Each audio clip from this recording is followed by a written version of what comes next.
Sejak Indonesia menjadi pandemi COVID-19 dan penyebaran yang cukup cepat, untuk mengurangi rasa kekhawatiran terhadap penyebaran COVID-19, seluruh pegawai di Kejaksaan Tinggi Sumatera Selatan lakukan tes rapid.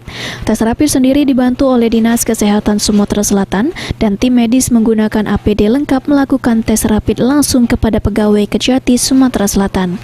Kepala Kejaksaan Tinggi Sumatera Selatan Wisnu Baroto mengaku kalau rapid test ini diinisiasi oleh Kejaksaan Agung Republik Indonesia.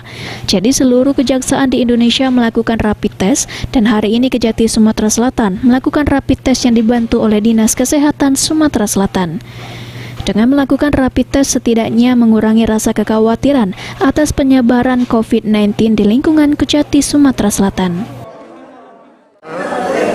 Kejati Sumsel hari ini, kemudian yang Kejati lainnya sudah dilakukan beberapa hari yang lalu, dan alhamdulillah yang sudah melakukan hasilnya non reaktif. Namun untuk Kejati kan baru hari ini, kita belum tahu hasilnya. Saya kira itu aja. Jadi ini pengadaan alatnya dari Kejaksaan Agung.